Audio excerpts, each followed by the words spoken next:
생명의 떡이신 예수님, 생명의 떡이신 예수님 이런 주제로 같이 말씀 생각해 보겠습니다. 예수님은 사람들로부터 인기를 얻어서 왕으로 추대되어 이스라엘을 로마로부터 독립시키기 위해 오신 분이 아니셨죠. 예수께서 오신 목적은 단 하나입니다. 죄인의 죄를 짊어지고 죽기 위해 오셨습니다. 죄인의 죄를 짊어지고 십자가에 달려 죽은 자신을 믿는 자에게 영생을 주시기 위해 오셨습니다. 그러나 이 오병이어의 기적을 보았던 사람들은 예수께서 세상에 오신 목적을 이해하지 못했습니다.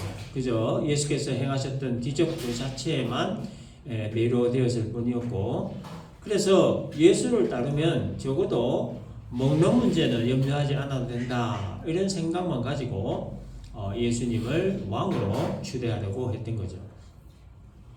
그러나 예수님은 먹는 문제나 그저 병 문제 해결을 위해 오신 분이 아니었습니다. 죄인의 죄를 짊어지고 죽기 위해 오셨고, 또 믿는 자에게 영생 주시기 위해 오셨습니다. 그래서 예수님은 사람들의 그 함성과 박수갈채를 뒤로하고 조용히 산으로 가셨던 겁니다. 그리고 가버나움으로 가고 있는 제자들의 배를 타고 가버나움에 도착하시게 되었습니다. 오늘 이 본문은 오병이어의 기적을 체험했던 사람들이 예수님이 계시는 가버나움에까지 찾아간 것과 관련된 내용입니다. 예수님을 왕 삼으려고 환호하는 사이에 예수님이 몰래 빠져나간 줄도 모르고 있던 이 사람들이 이튿날 예수님이 떠나신 줄 알고 예수님이 건너가신 곳까지 배를 타고 가게 되었습니다. 24절 중간에 보면 곧 배들을 타고 예수를 찾으러 가버나움으로 갔다, 이렇게 기록되어 있습니다. 어젯밤에 제자들이 바다로 가는 것은 보았지만 예수님이 가는 것은 사람들이 보지를 못했습니다. 그래서 혹시나 하는 마음에 배를 타고 가버나움에까지 갔는데 예수님이 거기에 계셨던 거죠. 그래서 25절에서 이렇게 묻습니다. 랍비여, 언제 여기 오셨습니까? 아주 놀라면서 물어봅니다. 분명히 예수님 가신 것을 못 봤는데 언제 어떻게 가버나움까지 가셨는지 의아해하면서 물었던 겁니다. 자신을 찾으러 온 이 사람들을 보신 예수님 마음이 기쁘셨을까요? 아니면 불편하셨을까요? 상당히 불편하셨을 겁니다. 왜냐하면 사람들이 자신을 찾아온 그 목적을 아시기 때문입니다. 그래서 예수님은 사람들이 자신을 찾아온 목적에 대해서 뭐라고 하셨냐면 26절에 너희가 나를 찾는 것은 표적을 본 까닭이 아니요 떡을 먹고 배부른 까닭이라. 사람들이 예수님 찾아온 목적은 떡 때문이라고 하는 거죠. 예수께서 오병이의 기적을 보이신 것은 표적이었습니다. 표적은 예수님이 메시아이심을 나타내는 아주 중요한 사인이죠. 오병이어의 그 표적 속에 담겨 있는 사인, 즉 예수님이 메시아이심에 대한 사인. 사람들이 이 사인을 발견을 했어야 되는데 사람들은 그 사인을 발견하지 못했습니다. 이들의 눈에는 그저 육신의 배만 채웠던 이 떡만 보였던 겁니다. 그래서 이들이 예수님을 왕을 삼아서 오병이어의 기적과 같은 기적을 통해서 계속해서 이 떡을 공급받고자 예수님을 찾아왔다라는 겁니다. 떡 때문에 자신을 찾아온 사실을 아신 예수님은 이들에게 이런 말씀하셨습니다. 27절에 썩을 양식을 위하여 일하지 말고 영생하도록 있는 양식을 위하여 하라. 예수님은 이 양식에 대해서 이분법적으로 말씀하셨습니다. 썩을 양식과 영생하도록 있는 양식. 육신의 배를 부르게 하는 양식은 썩을 양식, 영적인 배를 부르게 하는 양식은 영생하도록 있는 양식이라는 거죠. 떡 때문에 자신을 찾아온 사람들에게 예수님은 육신의 배를 부르게 하는 썩을 양식 위에 살지 말고 영생하도록 있는 양식, 즉 영생을 얻게 하는 양식을 위한 삶을 살라, 이런 말씀을 하신 겁니다. 사람은 먹어야 살죠. 다 먹고 살자고 공부하고 열심히 또 피땀 흘려 일하고 돈 벌고 막 그렇게 하는데 이런 거 하지 말고 영생 얻게 하는 양식, 즉 영생의 떡을 위한 삶을 살라고 하신 거, 이거 뭔가 좀 모순되는 말씀 아닌가 이렇게 생각할 수도 있겠습니다. 그래서 여러분 이 성경 해석이 그렇게 중요한 겁니다. 성경 해석을 이렇게 문자 그대로 해버리면 아주 이상한 결과가 나와버리죠. 공부할 필요도 없고, 뭐 일할 필요도 없고, 뭐 돈 벌 필요도 없고, 그저 뭐 기도원 같은 곳 가서, 그냥 뭐 기도나 하고, 뭐 성경이나 보고, 기타 치고 뭐 찬양이나 하고, 뭐 그래야 하기 때문이에요. 이렇게 되면 아주 이상한 사이비 종교단체가 되어버리고 맙니다. 그래서 예수님께서 하신 이 말씀의 의미를 우리가 잘 해석을 해야 됩니다.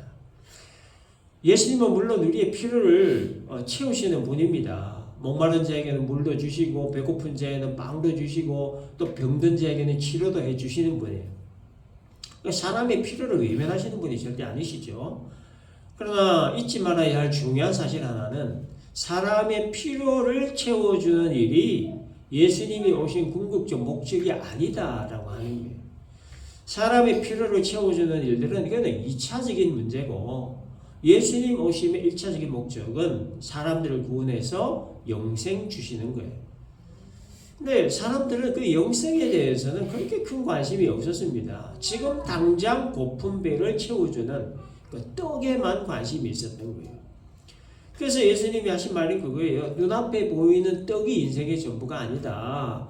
떡이라고 하는 것이 인생에 참 중요한 건 맞지만 그러나 그 떡이 내 인생의 전부가 되게 해서는 안 된다. 떡보다 더 중요한 것이기 때문이다. 그게 바로 영생의 떡이다.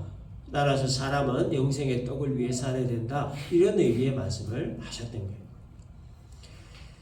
썩을 양식을 위하여 일하지 말고 영생하도록 있는 양식을 위하여 하라고 하신 이 주님 말씀에 사람들은 28절에서 이렇게 묻습니다. 우리가 어떻게 하여야 하나님의 일을 하오리까?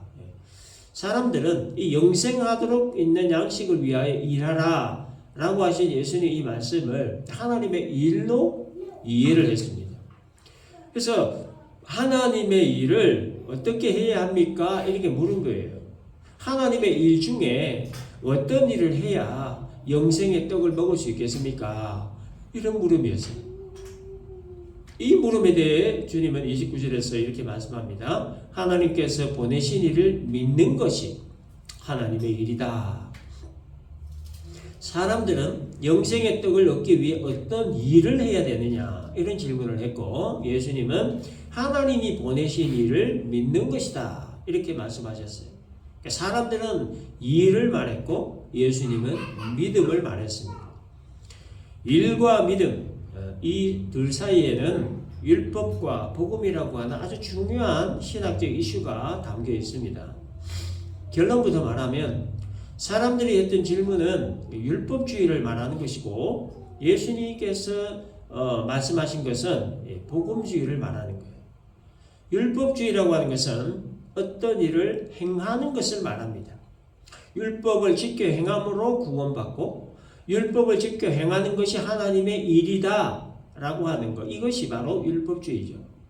그래서 유대인들의 신앙이 바로 이런 것이었습니다. 율법주의, 다른 말로 형식주의 혹은 외식주의. 율법에 담겨있는 진정한 의미와 정신은 중요하게 다루지 않고 율법 그 자체를 지키고 행하는 것이 하나님의 일이다라고 믿는 것, 이게 바로 율법주의죠. 복음주의라고 하는 것은 한마디로 얘기해서 믿는 거예요. 믿는 거. 율법 주신 하나님을 믿고 그 하나님의 아들 예수님이 구원자이심을 믿고 믿음으로 구원받은 자에게 영생 주신다는 사실을 믿는 거, 이게 복음주의예요. 그래서 이 율법주의를 한 그루의 나무에 비유를 한다면 복음주의는 숲을 말하는 겁니다. 율법주의 신앙은 한 그루 한 그루의 나무들만을 말하는 것이고 복음주의 신앙은 숲 전체를 말하는 거예요. 그래서 율법주의 신앙을 가졌던 유대인들은 나무 한 그루 한 그루를 가지고 먹고 따지고 비난하고 정죄하고 그렇게 했던 거예요. 그러니까 숲 전체를 보지 못하기 때문입니다. 숲 전체를 봐야 율법 하나하나에 얽매이지 않게 되는데 숲 전체를 보지 않으니까 율법 하나하나에 얽매이게 되었던 거예요. 그래서 결국 형식주의 혹은 외식주의로 가게 된 겁니다. 누가복음 11장 37절 그 이하에 보면은 바리새인이 예수님을 점심 식사에 초대하는 장면이 나옵니다. 근데 예수님이 음식 드시기 전에 손을 씻지 않으셨죠. 당시 유대인의 전통은 위생적인 청결과 또 외부로부터 묻혀온 죄악들을 씻는다라는 그런 의미로 식사 전에 반드시 손을 씻어야만 했는데, 근데 예수님이 손 씻지 않고 식사에 임하셨습니다. 이 모습 본 이 바리새인들이 왜 손 씻지 않고 음식 먹느냐 항의했죠. 근데 이 예수님께서 뭐라고 하셨냐면, 너희가 박하와 운향과 모든 채소의 11조는 드리되 고기와 하나님께 대한 사랑은 버린다다. 그러나 이것도 행하고 저것도 버리지 말아야 할지니라. 이런 말씀하셨습니다. 이게 박하와 온양과 채소의 11조를 드린다라고 하는 이 말의 의미는 뭐냐? 하나님께 귀한 것을 드린다라는 거예요. 그리고 공의와 하나님께 대한 사랑을 버린다라고 하는 이 말의 의미는 귀한 것을 드리는 그 마음에 공의가 없고 사랑도 없다 하는 것을 말하는 거예요.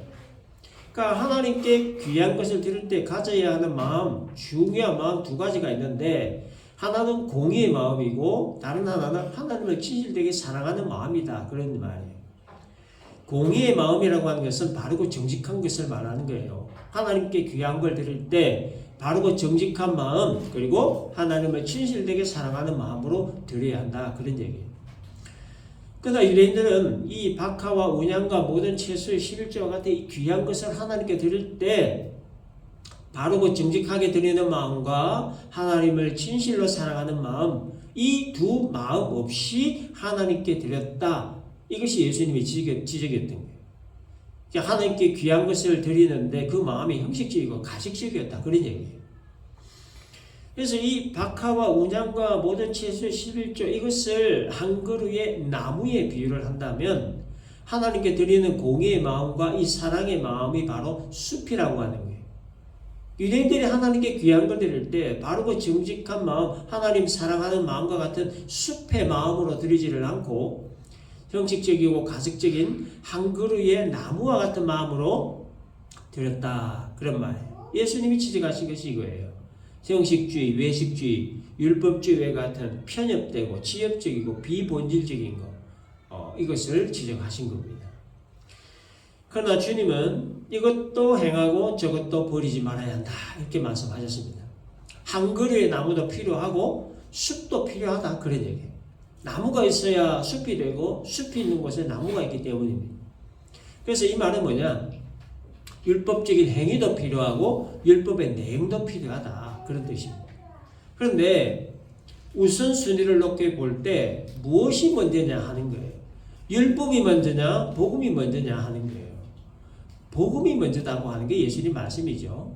복음이 뭡니까? 예수 믿으면 구원 얻는다 라고 하는 믿음 먼저, 그 다음에 구원받은 하나님 나라 백성으로서 하나님 나라의 법들을 지켜 행해야 된다라는 말이에요. 예수 믿는 거 먼저, 그 다음 율법 지키는 것, 순서가 이렇게 되어야 된다는 거예요. 구원받기 위해 율법 지키는 것이 아니라 구원받았기 때문에 율법을 지켜야 된다, 그런 말이죠. 그러나 유대인들은 이 순서가 바뀌었습니다. 구원받기 위해 율법 지켜야 된다. 그래서 누구든지 율법 지키지 못하면 구원 못 받는다. 이렇게 잘못된 구원관을 가지고 있었던 겁니다. 그래서 어떻게 하는 것이 하나님의 일을 하는 것입니까? 라는 이 사람들의 물음에 대해 예수님은 하나님이 보내신 일을 먼저 믿으라, 그것이 하나님의 일이다, 이렇게 말씀하신 겁니다.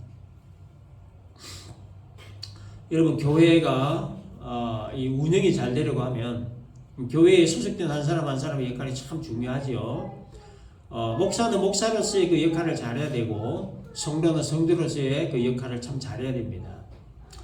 집사는 집사로서의 역할, 또 권사는 권사로서의 역할, 또 장로는 장로로서의 역할, 각자의 맡은 역할들을 책임감 있고 성실하게 잘 해야 이 교회 운영이 순조롭게 잘 되어져 가는 겁니다. 각자가 맡은 일들을 잘하기 위해서 가장 먼저, 그리고 가장 중요하게 해야 될 일이 뭐냐? 각자가 예수를 잘 믿는 거예요. 다시 말해서 봉사의 일보다 우선되어야 하는 것이 믿는 일이다라는 거예요. 예수 얼마나 믿는 일이 최우선이 되어야 된다, 그런 얘기예요. 교회에서 율법주의가 되고 형식주의가 되고 외식주의가 되는 이유가 뭡니까? 예수 잘 믿는 거 먼저 하지 않고 일을 먼저 하기 때문에 그래요. 예수 잘 믿는 거 먼저 하지 않고 일 먼저 한다는 거, 이걸 어떤 의미냐면, 예수 믿는다는 의미가 뭔지, 교회가 무엇인가 하는 것인가를 그저 모른 채 일하는 것을 말하는 거예요. 예수가 누군지, 예수님이 이 땅에 뭐하러 오셨는지, 예수님이 나와 어떤 관계가 있는지, 교회는 뭐하는 곳인지, 교회를 왜 다니고 있는지, 주일마다 예배를 왜 드리는 것인지, 교회 목사는 왜 하는 것인지, 집사가 뭔지, 장로가 뭔지, 뭐 이런 직분이 뭔지, 이런 걸 제대로 알지 못한 채 교회를 무슨 봉사단체쯤으로 생각하고 교회에 와서 일만 하는 것을 말하는 거예요. 그러니까 교회에서 일을 해도 하나님이 주시는 은혜로 일을 하는 것이 아니라 자기 뜻, 자기 의지, 자기 기분대로 하는 거예요. 그러니 하는 일들이 점차적으로 이렇게 무겁게 느껴지고 짐처럼 느껴지고 기쁨이 되질 않고 이게 부담이 되기 시작하는 겁니다. 그리고 안 하는 사람들은 왜 안 하냐 이렇게 비난하게 되는 거죠. 그래서 이 목사도 예수 잘 믿는 목사가 되어야 되고 집사도 예수 잘 믿는 집사가 되어야 됩니다. 예수 잘 안 믿고 목사가 되면 뭐가 되겠습니까? 목사가 되는 거예요. 목사. 예수 잘 안 믿고 집사가 되면 뭐가 됩니까? 잡사가 되는 거예요. 목사가 되고 잡사가 되는 거예요. 그러니까 목사가 있고 잡사가 모인 교회가 되니까 개독교가 그렇게 되는 거예요. 그렇기 때문에 예수 먼저 잘 믿고 그 다음 예수 믿는 그 믿음으로 하나님의 교회를 위해 봉사일을 해야 되는 겁니다. 예수께서 주시는 믿음으로 일하고 예수께서 주시는 충만한 은혜의 힘과 능력으로 일해야 하는 일들마다 감사함으로 하게 되고 기쁨으로 하게 되고 만족함으로 하게 되고 행복함으로 하게 되는 거예요. 그렇기 때문에 예수 먼저 잘 믿는 일부터 해야 됩니다. 예수님이 하신 말씀이에요. 하나님께서 보내신 일을 믿는 것이 하나님의 일이니라. 예수님이 우리를 구원 백성 삼으시고 부르신 것은 목적이 뭡니까? 예수 잘 믿으라고 부르신 거예요. 우리를 교회에다 붙잡아 놓고 종처럼 일하라고 부르신 것이 아니죠. 복음을 전하는 목적도 예수 잘 믿게 하기 위함이고 교회를 세우신 목적도 예수 잘 믿게 하기 위함이고 직분 주신 것도 예수 잘 믿게 하기 위함이에요. 우리가 이렇게 예배 드리게 하시는 목적도 예수 잘 믿게 하기 위함이에요. 기도하고 찬양하고 말씀 공부하게 하시는 그 목적도 다 예수 잘 믿게 하기 위함이라는 거예요. 주는 그리스도시요 살아계신 하나님의 아들이십니다라는 이 분명한 신앙 고백 먼저 하고 그 다음에 구원의 은혜를 주신 그 은혜와 사랑에 감사의 마음으로 봉사일을 해야 되는 거예요. 그러니까 이 믿음과 일의 순서를 이렇게 분명하게 잘 구분해야 됩니다. 누가복음 10장 38절 이하에 보면 마르다와 마리아에 관한 이야기가 있습니다. 마르다라고 하는 한 여자가 예수님을 자기 집으로 초대했습니다. 마르다는 예수님 접대를 위해 이것저것 준비하느라 몹시 분주한데 동생 마리아는 예수님 앞에 앉아 예수님 말씀을 듣고 있었습니다. 이 분주하게 일하는 이 마리아가 자기는 예수님 접대를 위해서 이렇게 분주한데 이 마리아는 꼼짝도 하지 않고 앉아 있어요. 이걸 못마땅하게 여기고 예수님께 이제 얘기를 하죠. 그랬더니 예수님 결론이 뭡니까? 대접한다고 음식 준비하는 일 굉장히 중요한 일이지만 그보다 먼저 말씀 듣는 일을 우선시했던 이 마리아가 더 좋은 선택을 하였도다. 이게 예수님 결론이었어요. 육신의 배를 채우기 위한 음식 준비하는 일도 물론 필요하고 중요한 일이지만 그러나 영적인 배를 채우기 위해 말씀 듣는 일이 더 중요하다. 그런 의미의 말씀이죠. 교회에서 봉사 일을 하는 것 중요합니다. 필요해요. 또 마땅히 해야 되지만 그러나 그보다 먼저 예수님 말씀 듣는 것이 더 중요하다. 왜 그렇습니까? 로마서 10장 17절에 보면 믿음은 들음에서 나며 들음은 그리스도의 말씀으로 말미암는다라고 하셨기 때문입니다. 교회의 원활한 운영을 위해 이 일도 해야 되고 저 일도 해야 되고 하지만 그러나 예수님 말씀 듣는 일이 무엇보다 중요한 일이라는 거예요. 예수님 말씀을 들어야 그의 믿음이 자라나기 때문이라는 거예요. 그래서 이 순서가 바뀌면 안 되는 겁니다. 항상 이 순서가 바뀌니까 교회에 여러 가지 문제들이 발생을 하는 거예요. 어떻게 해야 하나님의 일을 하는 것입니까? 라는 이 사람들의 질문에 하나님이 보내신 예수를 믿는 것이 하나님의 일이다. 이런 답변을 하시자 사람들은 30절에서 그러면 우리가 보고 당신을 믿도록 행하시는 표적이 무엇이나이까? 하시는 일이 무엇이나이까 하면서 31절에서 만나 이야기를 꺼냅니다. 기록된 바 하늘에서 그들에게 떡을 주어 먹게 하였다함과 같이 우리 조상들은 광야에서 만나를 먹었나이다. 그러니까 이 사람들은 지금 예수님이 하나님의 아들이라는 것을 믿을 수 있도록 만나 표적을 보여달라 이렇게 요구를 하고 있는 거예요. 모세가 만나를 내리게 해서 백성들을 먹게 한 것과 같은 이 표적을 보여달라 그런 말이에요. 이스라엘 백성들이 40년 동안 광야 생활을 할 때에 모세가 매일 만나를 먹게 해준 것처럼 자신들이 살아가는 동안에 적어도 먹는 문제로 고생하지 않도록 확실히 인생 보장해달라 그런 의미예요. 그렇게 해준다면 내가 예수 믿겠다라는 거예요. 사람들이 예수님을 자신들의 왕으로 삼으려고 했던 이유, 그리고 가버나움까지 예수님을 찾아온 이유와 목적 바로 이것 때문이었어요. 만나 표적, 즉 떡 문제 해결, 먹고 사는 문제 해결 위해 왕을 삼으려고 했던 거예요. 만나 표적을 요구한 사람들에게 예수님은 32절, 33절에서 이렇게 말씀하셨습니다. 모세가 너희에게 하늘로부터 떡을 준 것이 아니라 내 아버지께서 너희에게 하늘로부터 참 떡을 주시나니 하나님의 떡은 하늘에서 내려 세상에 생명을 주는 것이니라. 사람들이 만나에 대해 오해를 하고 있었던 것이 뭐냐? 광야에서 이스라엘 백성들이 먹었던 그 만나를 모세가 준 것으로 알고 있었다는 거예요. 그러나 예수님은 그 만나는 모세가 준 것이 아니고 하나님이 주신 것이다. 그리고 그 만나는 육신의 배만을 채우는 양식이 아니라 하늘로부터 내려오는 생명을 주는 떡이다. 이렇게 말씀하셨어요. 신명기 8장 3절에서 하나님은 이 모세를 통하여 너도 알지 못하며 네 조상들도 알지 못하던 만나를 네게 먹이신 것은 사람이 떡으로만 사는 것이 아니요 여호와의 입에서 나오는 모든 말씀으로 사는 줄을 네가 알게 하려 하십니다. 이런 말씀을 하셨죠. 그러니까 이 만나라고 하는 것은 단순히 백성들의 그 육신의 배를 채워주는 용도로만 주신 것이 아니라는 말이에요. 만나를 주신 분이 누구신지, 만나를 주신 분이 백성들을 어떻게 대하시는지, 만나를 주시는 분이 이 백성들에게 무슨 말씀을 하시는 건지 이런 것들을 알게 하시고, 그래서 하나님의 백성들은 이 육신의 배를 채우는 만나로 사는 존재가 아니라 그 만나를 주신 하나님을 믿고 그 하나님의 말씀대로 사는 존재다 하는 것을 알게 하시기 위해 40년 동안 아침마다 만나를 주셨다는 거예요. 이런 의미의 말씀을 하나님의 떡은 하늘에서 내려 세상에 생명을 주는 것이니라 이 말씀 속에 담아 함축적으로 말씀을 하신 겁니다. 이 말을 듣고 있던 사람들은 하늘에서 내려오는 생명의 떡을 항상 달라 이렇게 또 요구합니다. 그래서 예수님은 자신이 생명의 떡이다 말씀하셨어요. 35절에 나는 생명의 떡이니 내게 오는 자는 결코 줄이지 아니할 터이요 나를 믿는 자는 영원히 목마르지 아니하니라. 먹고 돌았으면 또다시 배고파지는 그런 어떤 떡이 아니라 또 먹고 나면 배설물로 나오는 그런 떡이 아니라 영원히 줄이지 않는 생명의 떡, 그 생명의 떡이 바로 예수님 자신이다 그런 얘기죠.